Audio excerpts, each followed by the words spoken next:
Okay, Yeah, I think we're ready. let's give it one more minute. One more minute.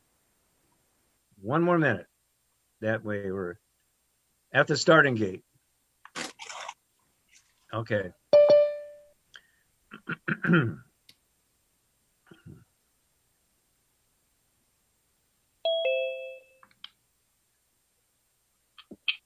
Hey, Joyce, we're Hello. we're gonna shut the cameras off of non-panelists. You cool with that? Of course. All Thank you. right. I'm so glad you're here. And Lenny, I saw you pop on too. I'm not sure where you are now on my screen, but I see you. It's good to have you all here. Thank you.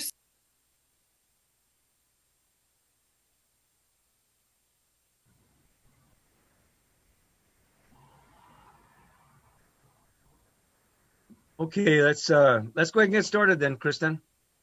All right, Katrina, we're ready.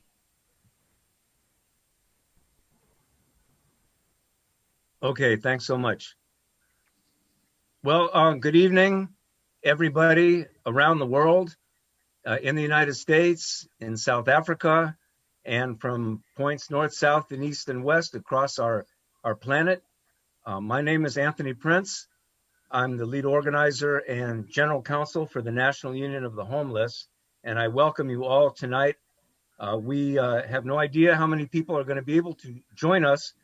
I don't have to tell you that we are convening at a very difficult moment in time and in history, with the deepening crisis brought to us by this COVID-19 pandemic, aggravated by the circumstances of so many millions of people around the world of poverty and inability to access the kind of healthcare and the kind of services they need to survive this deadly pandemic. So thanks so much for everybody joining us tonight.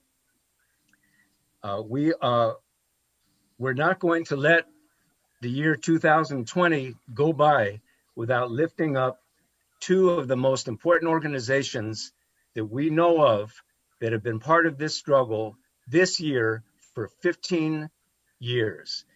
This day today, we're marking the 15th anniversary this year, 2020, marks the 15th anniversary of the Abahlali Shackdwellers movement in South Africa and the Western Regional Advocacy Project in the western part of the United States and really beyond. And we are so honored to have the opportunity to lift up these organizations, to learn a little bit more about these organizations and have the leadership of them share what they've been doing for the last 15 years in this worldwide struggle for housing and for dignity. And I just want to say that, it's a very dark situation out there. It's a very difficult situation. But Dr. Martin Luther King, one of his most oft-quoted observations was that only in the darkness can you see the stars. Only in the darkness can you see the stars. And as we are in this very dark and difficult period, we've gathered some of the brightest stars with us tonight. And we're so honored and privileged to have with us Paul Boden, the executive director of the Western Regional Advocacy Project, WRAP, and Sabu Zagode, the president of the Abahlali movement in South Africa. And we have other representatives of both the WRAP organization and Abahlali, and we're so glad to have them. We also will have tonight three representatives from our National Union of the Homeless, so that we can get a sense of what's happening on the ground, and so that they can also lift up WRAP and Abahlali and share with us how much they've learned and how much we have yet to learn from both the WRAP and Abahlali. So without any further ado, I'd like to begin the program. And the first order of business in doing so would be to bring up, we want to talk now and lift up the Western Regional Advocacy Project. And I want to say a few words about WRAP, and then we're going to show a short video that Brother Paul Boden gave us, which kind of gives an a sense and a snapshot of what RAP is all about on its 15th anniversary. Paul has been organizing for a long, long time. He became homeless himself when he was 16 years old. He was involved with the original San Francisco Coalition on the Homeless, the National Coalition of the Homeless. He was instrumental in actually creating housing for homeless people in the city of San Francisco. And 15 years ago, he determined that he was going to see to it that the Western Regional Advocacy Project, which was originally conceived of as a national advocacy project, he was determined that he was going to see to it that in the Western states, that struggle to lift up, educate, and make the public aware of the struggles and plight and insight of the homeless would continue. So we want to go ahead and show this short video, if we could now, Katrina and Kristen. And as soon as that video is done, Paul Boden, the floor will be yours. Thank you.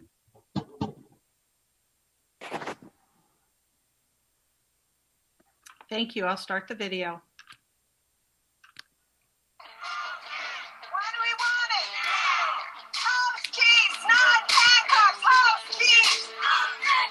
We get out in the street together. We make a statement in the community together, and then we come back in and we do our process with our panels and with our events. But we understand that the whole pretext here, we want to put ourselves out of business. We shouldn't be a business in the first place, and we need to put ourselves out of business because a healthy community doesn't have homeless permits. And that's the bottom line. Stop the war on the poor. Stop the war. Sí, bueno, básicamente, RAP trabaja con diferentes organizaciones en San Francisco, tenemos organizaciones en Los Ángeles, tenemos organizaciones en Portland, Oregon, en Denver, Sacramento. RAP trabaja continuamente con diferentes organizaciones y por todas partes del país. Thank you guys all for coming out here. We truly appreciate it. We're homeless and we've been dealing with these issues on a daily basis.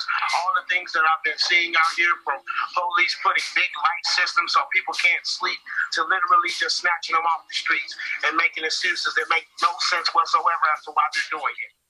It's really important to me that RAP takes its leadership from people who are the most impacted and people who are still trying to survive on the streets. That everything we do is based in street outreach and asking people about their experience and what's important to them. Unfortunately, it's rare, but it's really important, and it's really, really important core value of RAPs. We want people to stand up, start caring about your own people, stop looking at someone beside you and watching them suffer and not doing nothing about it. Stand up, because homelessness is not a crime and we don't deserve what we're going through. So with that being said, we should just keep on fighting until something happens, because we're not going to continue to stand for this.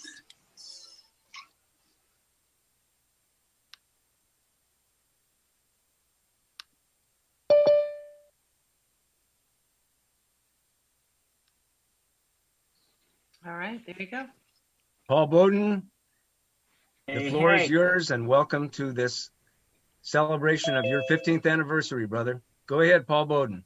Well, thank you very much. Thank you. And I'm truly honored, Sibu and the others from the South Africa Abdullah movement.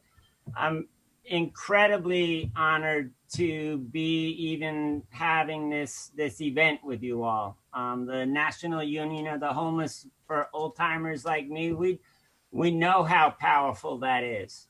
And we understand the importance of transforming the issues of fighting homelessness into an issue of human rights.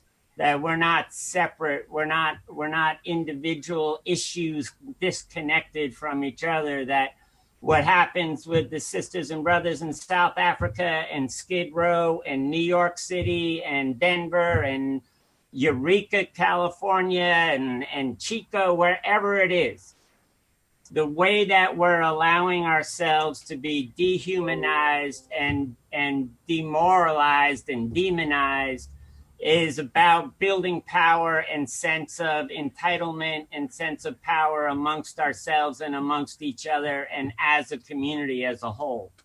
And a lot of local groups said, we need to join forces. We need a central database. We need centralized information and research.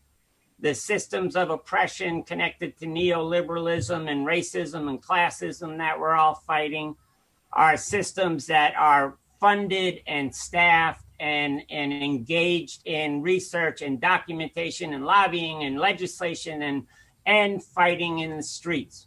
They do it through commercial endeavors. We do it with people power. And so they said, all right, you got an idea, you implement it, we'll make it happen. And Jonathan Guzman-Lopez, who's our lead person around communications and involving artwork and making our website a resource, an information accurate resource for people to use in their local fights, can talk about that piece of our work. Take it, Jonathan. Hi, everybody. Thank you for having me on. Yes, part of this movement that we're all trying to push for, fighting the criminalization of people, it's, we have to be accurate and we have to be able to communicate, facts. There is a lot of miscommunication, out there. And, we want to, be sure that whatever is on our websites is actual facts, not people's opinions, not, when we talk about, homelessness as a whole, it's really important for people to understand that this was something that was created due to public housing cuts, and, every other narrative created after that, it's just opinions. The facts were that we removed the money for public housing, and the result is, contemporary homelessness as we know it. And, facts are core, are key in this fight that we're all going through.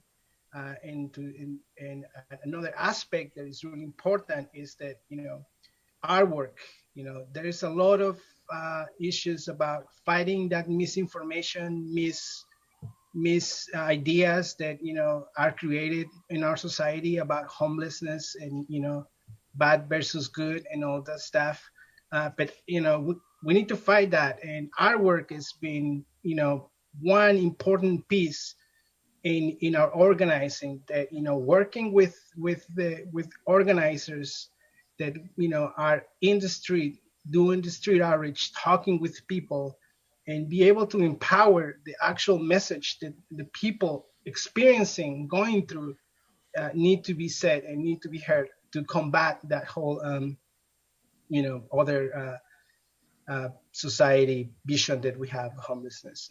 So working with, our work, it speaks volumes of, of what this situation really is, and being able to do that clearly, to putting the power back to the people that are the ones experiencing this horrendous, whether it's a sweep, criminalization, me being waked up in the morning, it's just really, really important. I couldn't really make that out. And just to let everybody know, all of our work is on our website.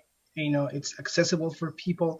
And we really want to make sure that as organizers, needing resources, the artwork is there available, as well as public education. We really need to have our understanding and our facts, because when fighting such big issues as homelessness, the second that we get caught giving a wrong fact, everything that we say after that really crumbles and falls into pieces. But so that's where public education is a really important aspect of this, as much as our work.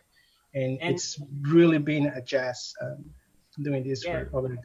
And I'll just close this out with, like, part of that art is street theater and having, your actions, your demos, your face-to-face meetings, your gatherings, they're a party. They're a celebration of how much power we all have when we come together. And so having music and having dance every time you get together and every time you gather together in the streets, it should be celebrating and embracing our power and when we all come together as a community. And again, we thank you very much for this honor and appreciate the opportunity to be here today. Thank you for having us on. Well, thank you so much, Paul and Jonathan, for doing what you do and for informing the, really, I don't think there's any comparable organization, certainly in the Western states or perhaps anywhere in the United States, that consistently and persistently and thoroughly documents what's going on. You connect us to sources of information in academia, in the scientific community, through the media, and you've been part of that narrative, changing that narrative. And so we'll talk more about that, but so thank you so much for joining us tonight and for giving us the opportunity to lift you up on your 15th birthday, on your 15th anniversary. So next up, we want to bring on our next honoree, also celebrating their 15th anniversary. And I want to say, if I could, a little bit about Abahlali and in particular, President Sebou Zagode, who I had the privilege of appearing alongside in March when the pandemic first broke out. He and I were part of an online event, The People's Response to the Pandemic. And I know that for the last 9 months, we have been responding to that pandemic around the world. Just as the ruling class has used the pandemic as a justification to attack the homeless, we've been organizing our ranks from South Africa to South Sacramento, from Johannesburg to Johnson City, Tennessee, from Durban to Denver, to confront this opportunistic attempt by the ruling class to use this pandemic to further attack the poor and homeless. So the Abahlali movement inspires all of us.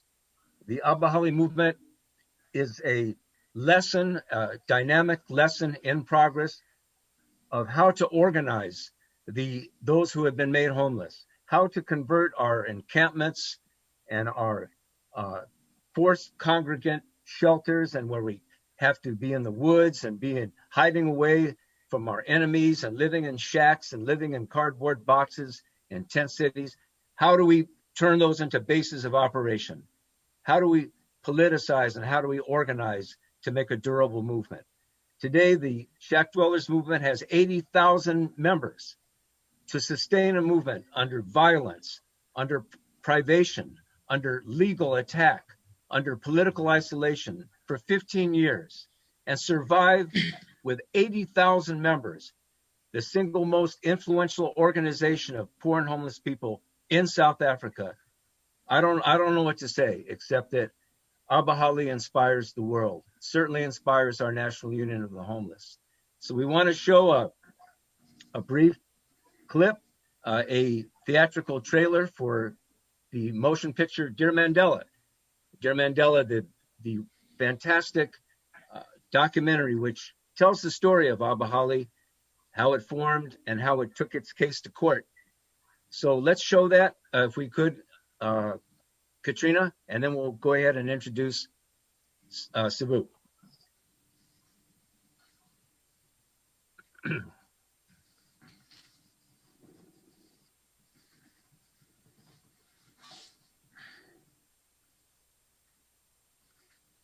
We don't have any video or audio there.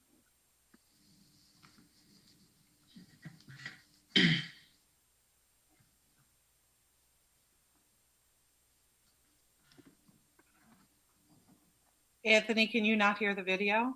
Can't hear it. Cannot. Okay, just No. one moment. I'm not sure why that is because I can hear it. Just one moment. Let me try it again.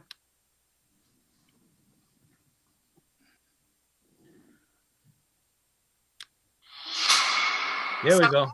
International isolation is over. Nelson Mandela begins a new era in South Africa.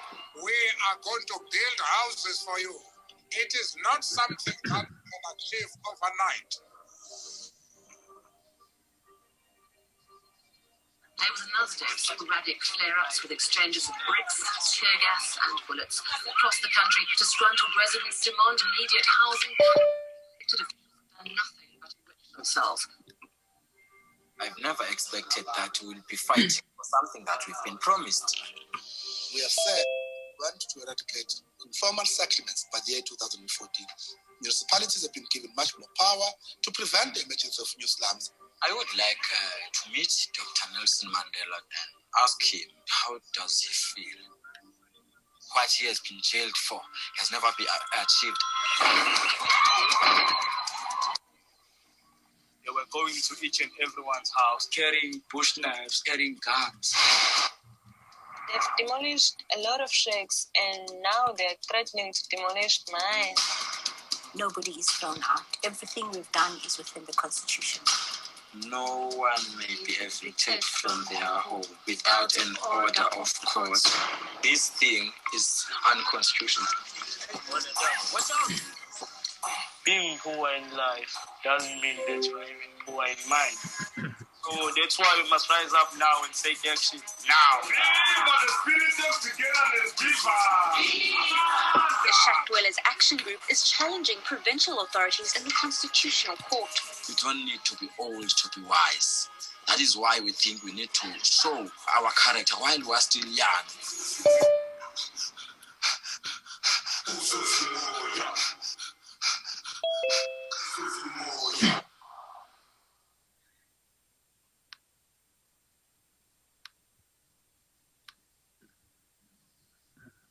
Okay, you're back. Okay, thank you, Kristen and Katrina for that. And so without further ado, it's my honor and privilege to introduce the president of the Abahlali movement, Brother Sabu Zagode. Sabu? Thank you, Program Director, Comrade Anthony, National Organizational Secretary, Comrade Christine, Senior Advisor, Comrade Willie Baptist, and all other leaders and members of the National Union of Homeless. Thank you for organizing and hosting us here today. At this tough moment in our history where the whole world is facing deadly COVID-19 pandemic, we are extremely honored for this opportunity to have both organizations lift up just before the end of 2020. To all the comrades and friends of the Western Regional Advocacy Project and Abahlali leaders that are part of this conversation, 2020 has marked 15th anniversary of our beloved movements. Congratulations to both movements. Comrade friends, allies, 15 years of struggle is a very long time. And I must say, it has not been easy for us to get to a point where we are today. We are extremely excited for the journey we've undertaken. In celebrating those 15 years of our struggle, I have just decided to briefly share how have we arrived here. Sifike kanjani here? How did we come to the moment in which we are in, as Abahlali, the Shackdwellers movement of South Africa? It is important to share that it wasn't easy to get to the moment we find ourselves today. We have faced serious repression.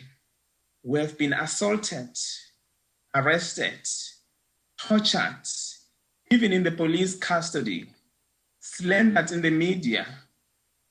We have been murdered by the state with impunity. We've been assaulted, attacked by our city governments through their security guards known as the anti-land invasion units, by the so-called hitmen hired by the politicians who are meant to be the custodians of our democracy, all for asking for a place called home. There's nothing as difficult, as painful as not having a place called home for your family, for your children. However, what has helped us to get to the point where we are has been to organize the impoverished from below. We have organized the working class. We have built democracy from below. We have built our strong moral foundation. We have built our own politics grounded on people's experiences, and we call it a living politic. At times, we have engaged in what we called an out-of-order politics in order to dismantle the politics of lies before the politics of truth. This has not been the easy moment, friends, comrades, and allies. Today, our membership has reached 82,000 in around the country. Nobody has ever thought that the Shackdwellers movement of South Africa, which began as a protest movement, would be able to sustain these protests and turn it into a sustainable and powerful movement that has become the hope of many landless people in South Africa and of course around the world. Everyone is allowed to speak in various forums and structures of our movements. We are obedient to the politic of dignity. As you would know, that there are three major areas of focus in Abahlali. We are focusing on land, on decent housing, and on dignity. Often landless and homeless people are taken for a right. We are taken for granted because we may not have earned respect of the state and those that are in power. It is for that reason that we had to struggle for the human dignity, that every human being counts, that every human being gets treated with respect and dignity. And to begin with that, we needed to have land on the earth on which we were born. We needed to have decent housing so that we can have a place called home for our children, for our families, and for our next future generations. We are facing a monster of a corrupt system of capitalism, a system that creates profit at the expense of the exploited workers. Today, many of us remain landless and homeless. We must resist all forms of degradation. We need to build solidarity and internationalism at all levels. It is why today we are part of this journey that the world has managed to provide to us. We have been fortunate to be able to travel around the world. We've been to New York City. We've met a number of progressive organizations that are trying to do these important work so that the world can be humanized a little bit. We've met groups such as Pictured Homeless in New York City, in the West Harlem. To California, we've met a number of comrades, which is why today I'm very honored, to be sharing this wonderful platform with Comrade Paul and Jonathan. We are very excited about the work that you do, that you continue to do. And for us, we know that unless we come together, the aspirations and hopes of many landless and homeless people around the world are in the brink of catastrophe. Comrades, we are meeting at a very difficult moment of the COVID-19 pandemic that has hit the working class and the impoverished the most hardest. It is for that reason why Comrades Anthony and others, we had to reflect on these moments in the midst of the most dangerous pandemic,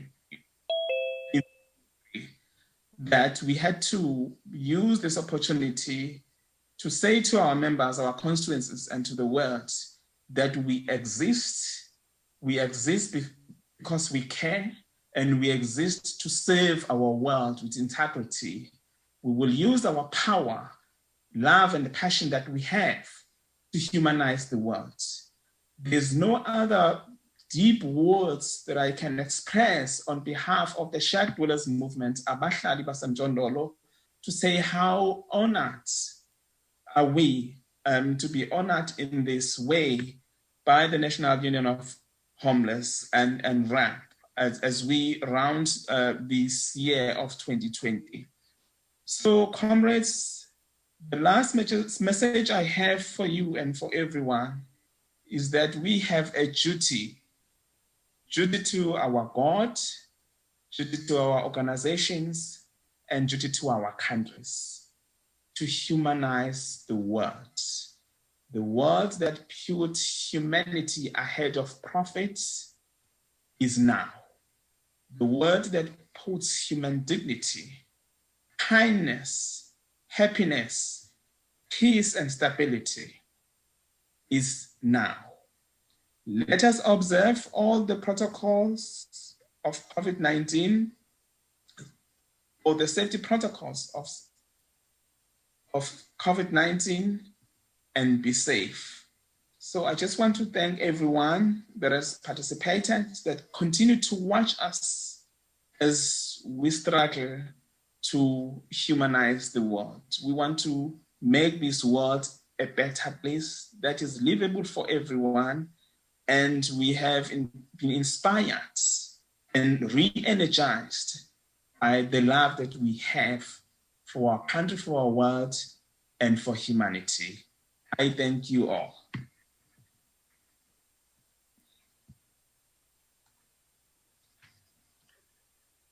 Well, thank you. Thank you so much, Sabu, for those beautiful remarks. And as we've discussed many times, this is not the first and won't be the last such event where we share, lift each other up, and most importantly, learn from each other as we go forward in the struggle. And so what we want to do now is we want to talk a little bit about what's happening and some of what we've learned already from RAP, some of what we learned already from the Abahlali movement, and the efforts we're making to apply those resources and those lessons to the struggles that we are now engaged in on the front lines in the United States of America. And we've chosen for that part of our program 2 outstanding leaders of the National Union of the Homeless. We have one who many of you know as one of the veteran organizers and original founders and leaders of the National Union of the Homeless that we established 30 years ago, and now a central component of reestablishing our National Union of the Homeless. And we have one of our newest leaders, one of our newest officers, Sister Crystal Sanchez, president of the Sacramento Homeless Union. So what we'd like to do now is ask President Sanchez from Sacramento, and then after her, Brother Willie Baptist, who's our senior advisor to the National Union of the Homeless, to reflect on the work and the importance of the contribution of Abahlali and RAP in helping to orient and move our struggle forward.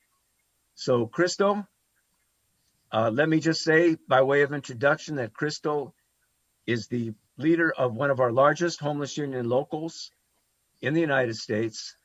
She has spent perhaps half of her adult life directly assisting the homeless, organizing the homeless, advocating for the homeless, and now has emerged as one of the premier political leaders, not just for the homeless, but for poor people, working class people, tenants, youth, every segment of society in the Sacramento Valley. So Crystal Sanchez, the floor is yours. Thank you. All right, so I'll start.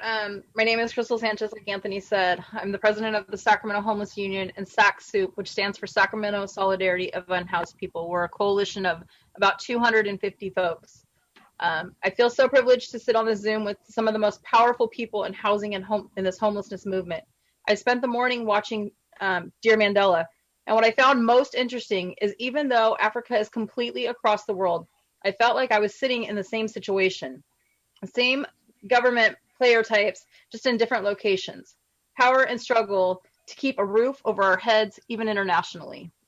The fight with our local governments are almost parallel. We know about the high-end meetings.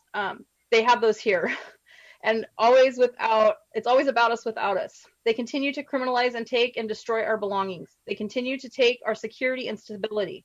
For 15 years, both the movements and the movists have, I'm sorry guys, and have stood up in the movement to say enough is enough, and we will fight for what is rightfully ours. Teaching our people rights through Know Your Rights training and advocacy. The time has come. It is long overdue for the movement of poor, unhoused, and disenfranchised to unite, to be led by the impacted voices and to take back what is rightfully ours. We are organizing. We are solidarity. We are not charity. We will stand together and continue to fight for housing, no more death on the streets. Through solidarity, collaboration, and mutual aid, we keep us safe. Through organizing, we fight for survival, for political change. Local municipalities are coming forward, upset, because they no longer can control the unhoused, because we know our rights. As we gain power through doing what is morally right, we take away their power of injustices that they cause to us. Here in California, they are violating the rights granted by the UN. Almost 200,000 people. They continue to bring on their police brutality, criminalizing for survival, destruction of property, and their anti-homeless hate. Impacted voices are documenting, we're monitoring, we're keeping track of, and we are standing up against them and these broken systems. Our narrative is the power. I will end with a quote from Martin Luther King Jr. The ultimate measure of a man is not where he stands in moments of comfort and convenience, but where he stands at times of challenge and controversy. A reminder, brothers and sisters, we must move forward together and not take one step back. Thank you. And sorry, guys, I'm a little sick, so trying to get through it. Thank you. Thank you. Thank you so much, Crystal.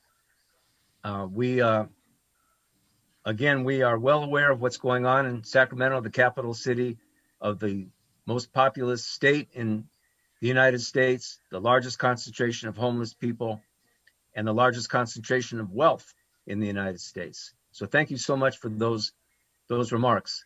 And next, it's my honor and privilege to introduce a man I've known for a long time, who I've stood shoulder to shoulder with in many trenches, in many aspects of the struggle for justice for the working class, and particularly for those of us who become homeless and struggling to get that roof over our heads, get those homes that Sabu talked about we have a right to have.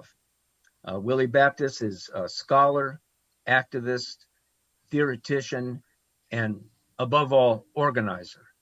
And so Willie, if you could share with us your insights on this so important 15th anniversary of RAP and the Abahlali movement. Willie Baptist, floor is yours. All right, thank you very much, Anthony, Brother Sabu, Brother Paul. Of course, it's a real honor to be here with you guys and to make a few remarks reflecting on the significance of our work, our long work together over the years. These 15 years have really demonstrated something that the powers that be, our class enemy, don't want anybody to really know, but yet what we've done has indicated very clearly this fact. And the fact is that we can think for ourselves, homeless and the poor can think for ourselves, we can speak for ourselves, we can fight for ourselves, we can organize ourselves, and we can lead, not just ourselves, we can lead the nation. There's huge reservoir of geniuses out there in the streets or in these struggles that we intend on tapping and organizing so as to bring changes in this country. When you talk about the homeless, you're talking about a section of the population that embodies every major social ill in this country, whether it becomes poverty, housing, healthcare, race, gender inequalities. All these questions are embodied in the position of the homeless and the poor in this country and worldwide. And so for us to organize ourselves and for us to speak for ourselves is a way to rally the entire nation, the entire world, to bring about an end to these human indignities and human misery that we shouldn't have to face, especially in a time when the productive capacity of this world and certainly of the United States can produce enough food and housing to feed and clothe and house everybody. This is definitely an immoral and unjust situation that we face, and we intend to speak about it, and not only speak about it, but to organize about it. I've been involved with organizing it as our lead organizer. Tony Prince is indicated for among the homeless population for over 30 years. I've known Paul for almost those years. Paul, me and Paul go back. I know of the work of RAP for all these years, and I really appreciate it. This brother's been in the trenches, and as we go into fight, I definitely want this brother in the trenches with me because I know he got my back. I certainly got his back. Sabu, I met Sabu during the project that was spearheaded by two of our members, Dara and Chris Neza, and the production of the film and trailer that you just seen, Dear Mandela. During that project is when I met him and other leaders from Abahlali. We did trainings together. We've learned a lot from Abahlali struggles, and we've kept closely in tune with that struggle and learned many, many lessons.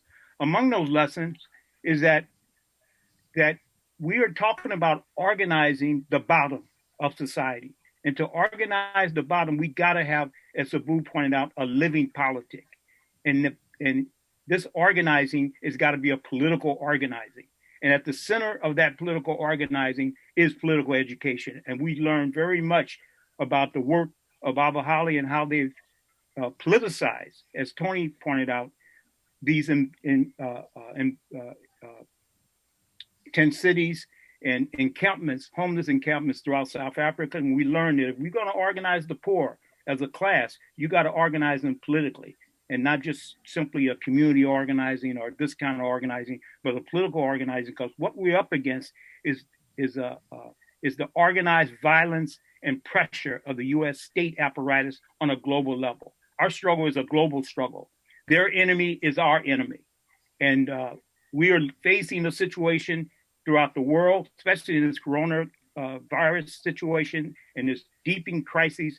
We're facing a situation where in the United States and throughout the world, we're going to see, and they're predicting with these evictions that are going to be happening and have been happening, the spread of homelessness, and the suggestion and estimate is that the homeless population in America alone is going to grow anywhere between 40 to 45%. We already have a situation where there's been studies by the various universities that the coronavirus is hitting the homeless population along with the other sections of the poor the hardest. That's who's dying in this whole coronavirus things here in the United States. There was one study that was done that between March and September, some over 400,000 people got the disease, the coronavirus disease, and of that, over 10,000 have died already. This is murder. This shows the inequity and class-based system of healthcare here in the richest country in the world, and certainly this crisis is not just in the United States. We're dealing with a global crisis. This is a global struggle, and I think this is something we have to really underscore. And I think Abahlali has made that very clear, and we have followed their lead and learned all the lessons of their struggles. Their enemy is our enemy. Their victory is our victory. Their defeat is our defeat. We have to continue to struggle together, and this is what this event is all about. Is about us uniting, and if we can unite on a global level and learn from each other and tighten up our unity, we can become a force that has to be reckoned with. And I think we are having to do that right now. I close by saying congratulations for the 15 years of struggle and work of RAP and Abahlali. And again, I want to really emphasize that your struggle is our struggle. Your defeat is our defeat. Your victory is our victory. Long live our sisters and brothers in this camaraderie relationship until victory. Thank you very much. Thank you, Willie. Thank you for that presentation. And if I could just point out that Willie referenced the study that was done by Boston University, Princeton University, and Johns Hopkins Medical Center in Baltimore. And it referred to the fact that 27 states where they had moratoriums on the evictions and canceled their moratoriums and subjected the populations of 27 states to eviction, that was where we had the 400,000 COVID-19 positive cases and 10,700 deaths. So eviction equals death. Eviction equals death is what the evidence, as Jonathan pointed out, the truth and the facts. And so that's a shocking figure, and it commands us and inspires us to move our struggle forward, even in the midst of these difficulties. So what I want to do now is go ahead and introduce a couple of our leaders who are going to make a special presentation on behalf of the National Union of the Homeless. And it is really a pleasure and an honor to introduce them to you. First, I want to introduce Savina Martin, Dr. Savina Martin, minister, fighter, organizer. Savina is one of the principal leaders of the Poor People's Campaign in Massachusetts. 30 years ago, she organized the Boston Homeless Union. And 2 years ago, as homelessness began to proliferate and multiply in Boston, they came to Savina Martin. They knew who to come to say, hey, it's time to get the union back up again. And so without further ado, I want to introduce Savina Martin for a very special, the first of two very special presentations. Savina Martin, go ahead. Thank you, Anthony. And I just want to bid you greetings to all my South African family who is here tonight and back at home. So thank you so much for being here. It's always a pleasure being with you and an honor, Sabu, to be in this space with you once again.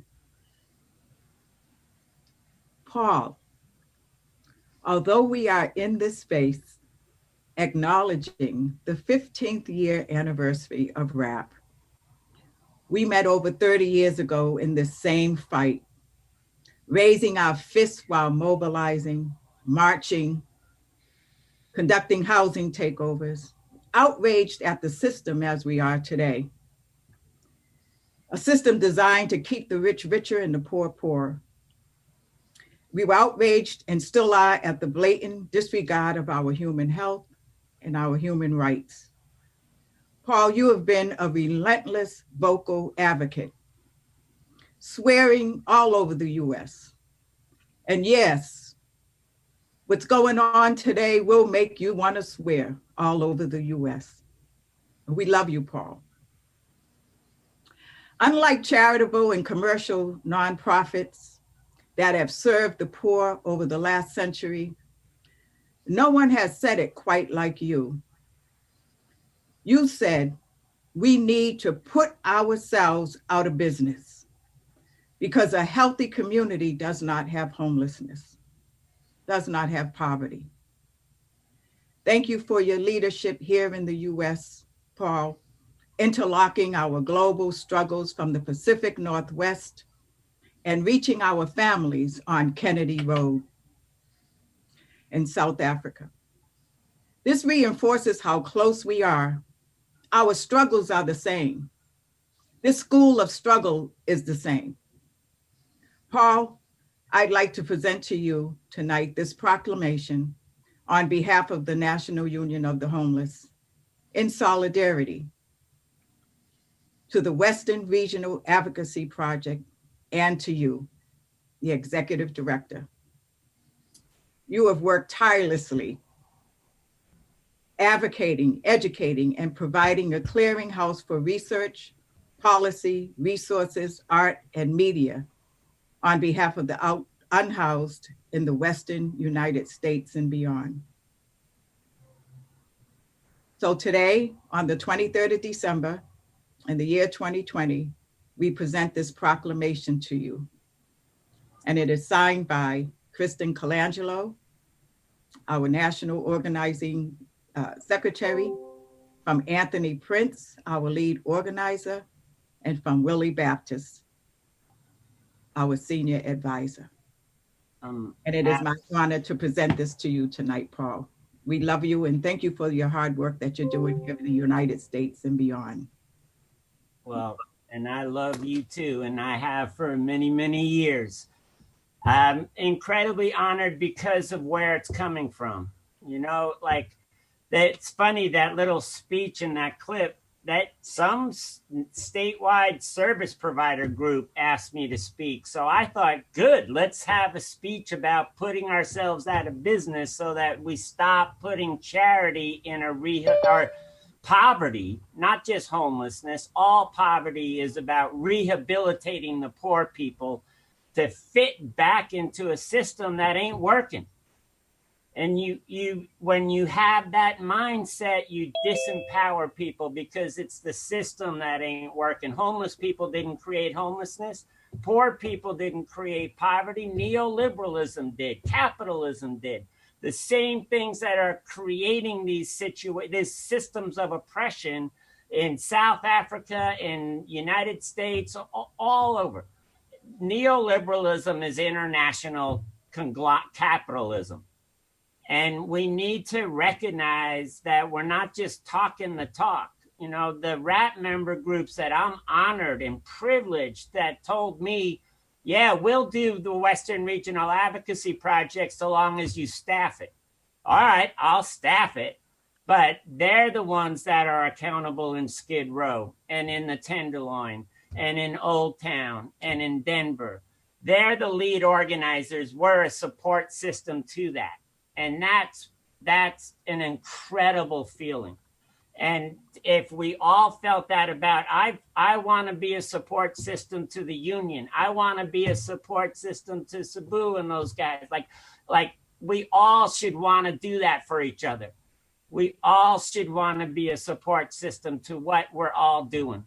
And just build that power and that dignity and that respect from that perspective of, I support you with every bit of my heart and with every bit of my being, no matter who we're talking to, so long as they're real and accountable and treating their community with the dignity and respect people deserve. And it's an honor to receive and to be in this event with the groups that we're talking about right now. Okay, Paul, thank you for that. We want to actually show everybody.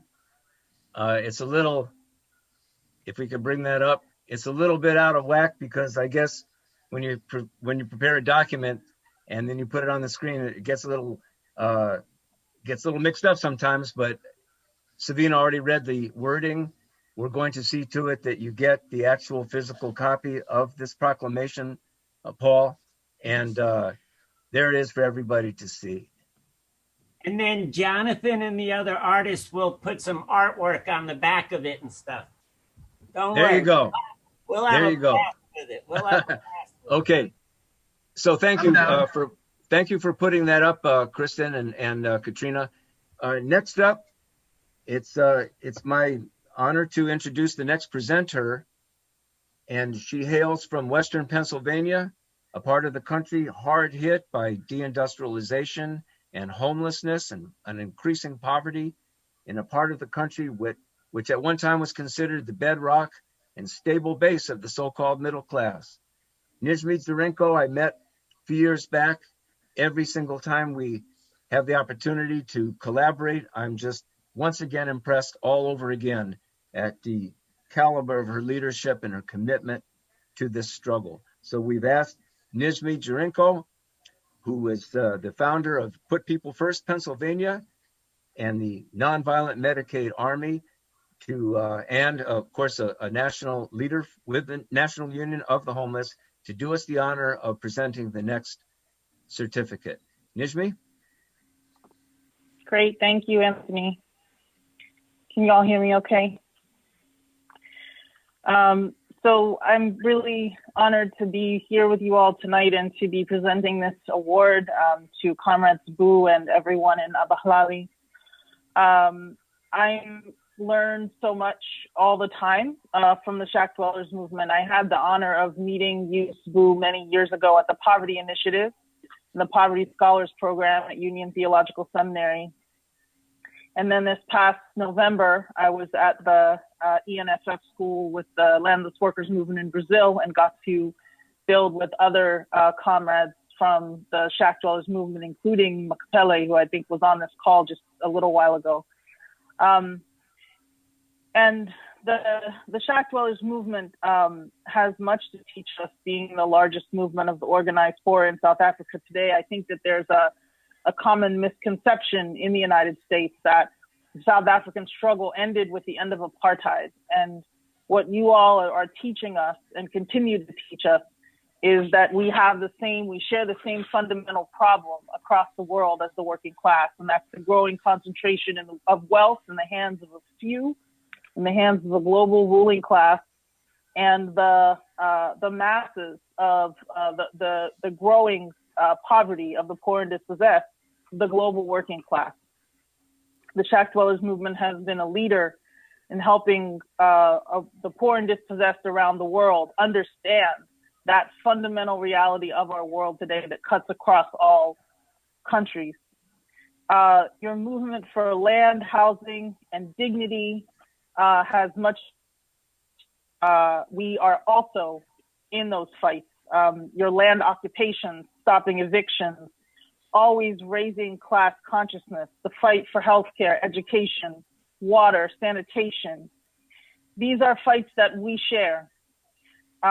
This is such a crucial moment for us to be coming together in this space as the U.S. faces a mass upcoming crisis of evictions on top of the pandemic that is going to throw millions more people into the streets.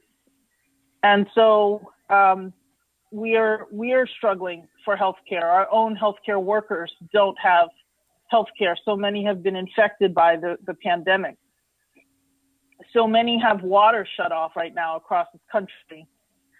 And so this unity that we've talked about, that we've heard about tonight, that we've heard everyone speak to is paramount. And to understand and have an accurate assessment of our struggles across the world. You have won and fought back in the courts, in the streets, in the shack. And not only that, but you've done schools. You understand the importance of political education, projects of survival, and international solidarity. And so for all of those reasons and so many more, I'm really, really honored to be able to present you tonight this proclamation of congratulations and solidarity from the National Union of the Homeless, presented to Abahlali Basunjondolo, the Shackdwellers movement, and President Sbu Zikode, honoring 15 years of organizing and educating the poor and homeless of South Africa and inspiring the global revolutionary movement to abolish poverty and win dignity and housing for all. And so with that, I just want to thank you, comrades of South Africa, so much for being with us tonight.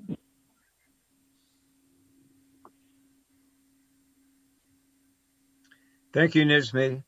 And thank you so much also to Dr. Martin, Savina Martin, our presenter for the Project RAP, the Western Regional Advocacy Project.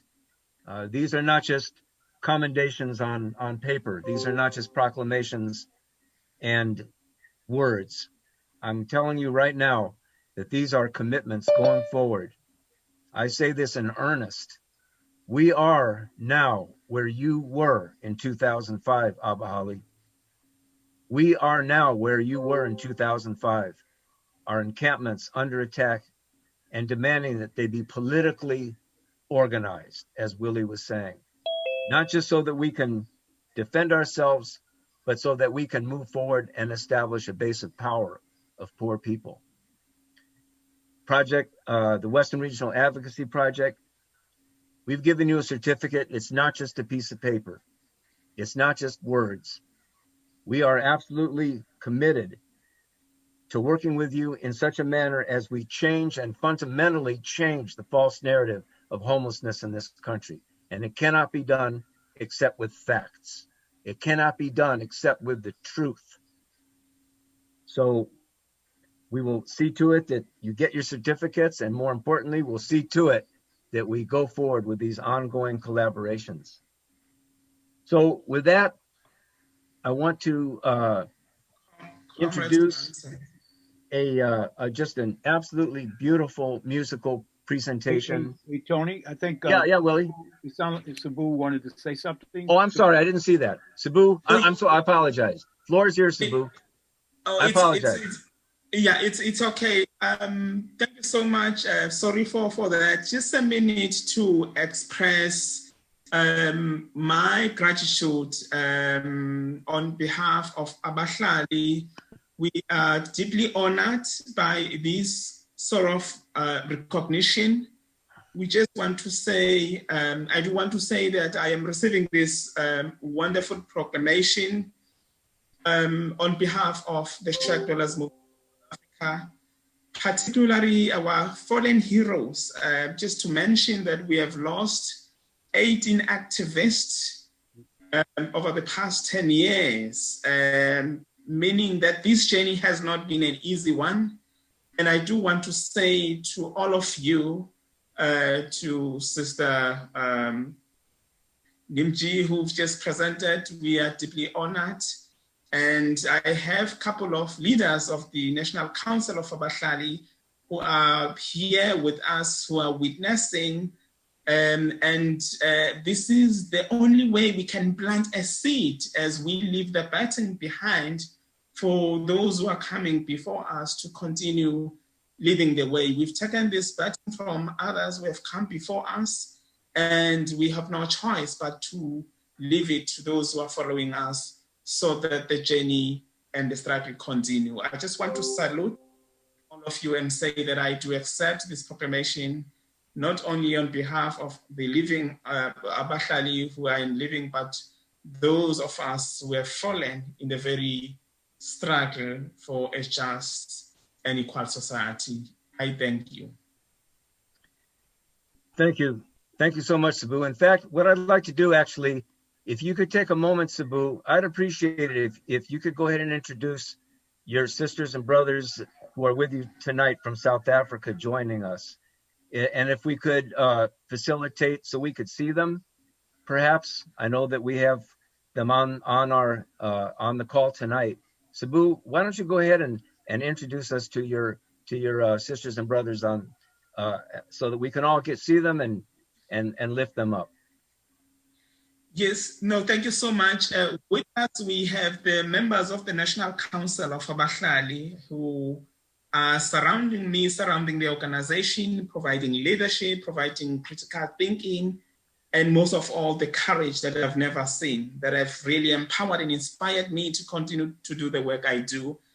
I have the National Secretary, Comrade Nomsa Sizani, who is our General Secretary participating. We have Umfan Figile as well, the youngest comrade within the National Council representing the youth. And we have also Comrade Mkapeli Bonono. I hope he was able to come in. Comrade Zandi Lensibande, who have been part of the journey for as long as the 15 years that we are celebrating today.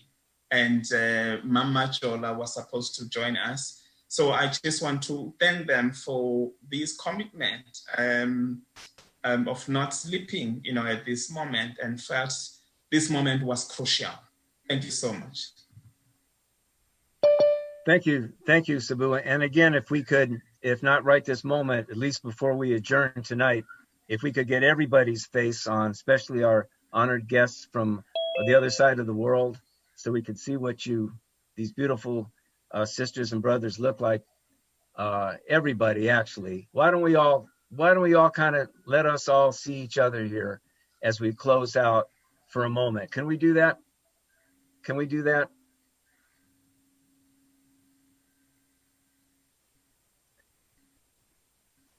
I thank you. Thank you, Kristen and Christina, for making that possible. We're looking at some of those stars that Dr. King talked about. They can only be seen in the darkness. Very, very moving, very powerful demonstration of what we have here. And as Sabu said, who would have thought when a handful of people took their stand on Kennedy Road that 15 years later they would be leading a movement 82,000 strong? If nothing else, let us take away tonight the conviction here in the United States, as small as we are. We're growing, but still small. Let's take the conviction that it can be done. If they can do it in South Africa, under the most difficult conditions, violence and threats, arson, then we can do it here, and we will do it here. So thank you for everyone appearing. We're going to close out tonight with a beautiful presentation. I just was able to see this video, I believe just last night. We had the Homeless Memorial. Last night, December 22nd, was Homeless Memorial Day. And we lifted up all those and honored those who perished, many of them buried in unmarked potters' graves. And we said, we're going to honor the dead and fight like hell for the living. Fight like hell for the living. And we were so privileged to have this beautiful musical presentation and video from Sierra Taylor and Pauline Pisano, and the New York, with the assistance of the New York Poor People's Campaign. So Kristen and Katrina, if you could go ahead and roll it, this beautiful video, and then we'll come back and close things out.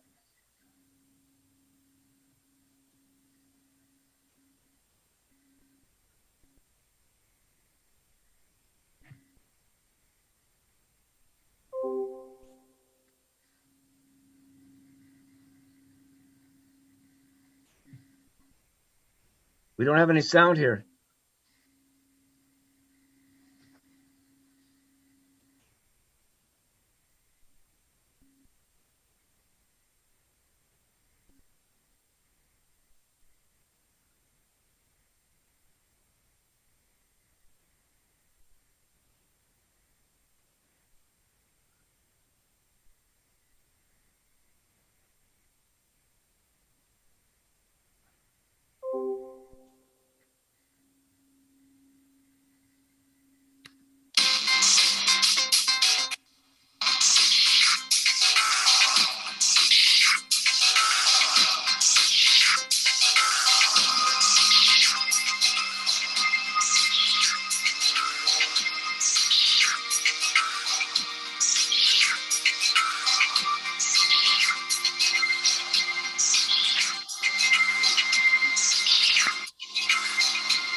Look for me and I'll be there.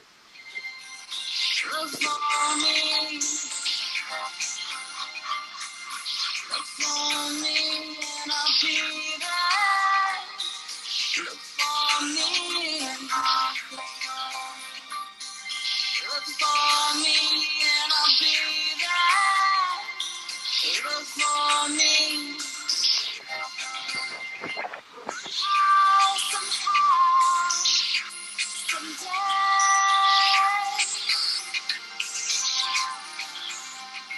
you're not alone. Well, how could you be?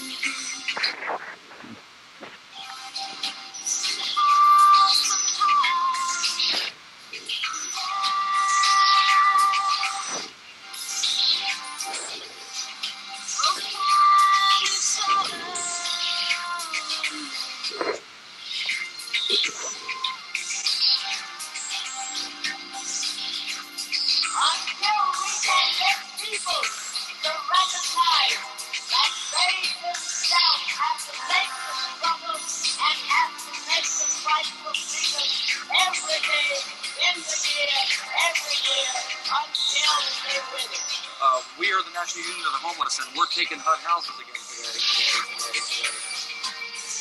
It takes organization. It takes dedication. It takes a willingness to stand for.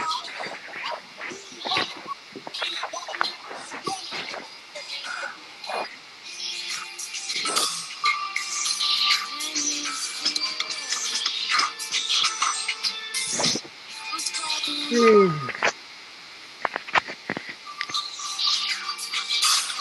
gotta forget about it being against the law. I don't care.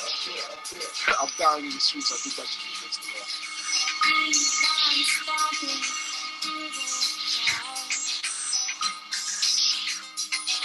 Get down, get down, get down, get down.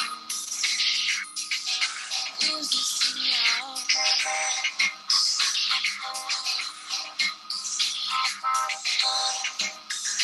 Look for me and I'll be there.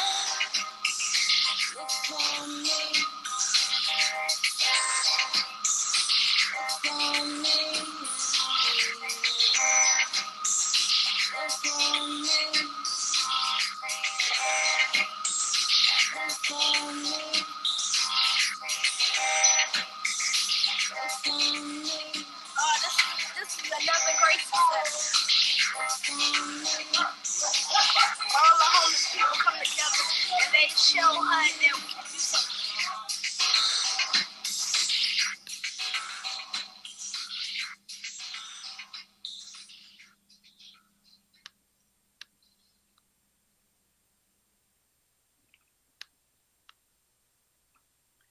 Well, we want to thank these artists, these beautiful artists that have put together that wonderful music video.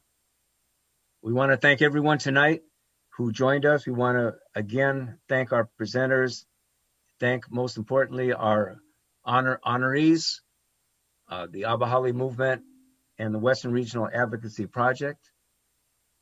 I want to say, perhaps in closing, that the commitment of the National Union of the Homeless is not only to honor, not only to lift up, not only to recognize, but to absorb all the lessons, and we've barely scratched the surface of those lessons.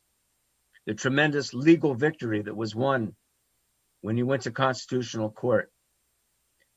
The transformation of awareness that rap has brought about in the United States with some of the most significant, compelling art in the history, I think, of the justice struggle in the United States. With an awareness that we can only succeed if we collaborate, deeply learn these lessons as we're on the cusp of something new, unprecedented in the United States, given the scale of this disaster. The people are coming our way. The evictions, the foreclosures, the lost jobs, the permanent alteration of the economy. They're coming our way, and we got to get ready for them. And that was the reason for tonight's gathering, to lift up those who have blazed those trails and continue to move us all forward. So with that, we want to encourage those who don't know how to contact us, the National Union of the Homeless, to go to 2020nuh@gmail.com. We might have to change that to 2021 since we're moving into 2021.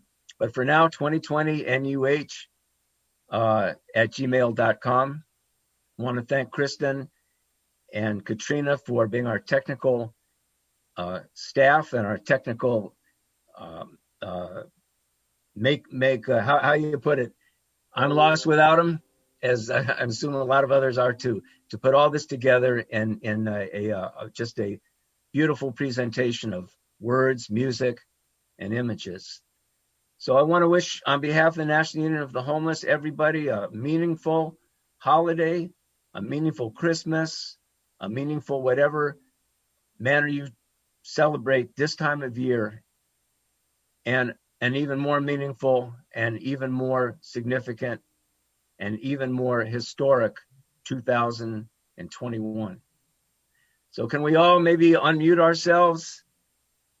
Can we do that? Can we all unmute ourselves, or can the technical people unmute everybody? And let's once again give a round of applause to the Abahlali movement, to Sabu, Paul, to Jonathan, to our sisters and brothers everywhere. And I think the people that got up at 3 o'clock in the morning to be here, they get an extra round. They get an extra one. 4 o'clock in the morning. Okay, that's exactly right. Okay, you guys, thanks for everything. We're going to make this, we are going to make tonight's event available broadly and share it widely. I see Willie Baptist got his hand raised. No, I'm just saying. Oh, you're saying goodbye? Okay. Everybody. All right, then. Great job. Okay, God bless everybody. Hi, Mary. Bye, Paul. Stay strong. Taboo. Homeless. Hi, family. Paul, love you. Hey, Love you, Paul. Thank you. Love you, Paul. Thank you. Hi, sisters. Hi, brothers. Hi, Angie. Good night, all. Good morning and good night.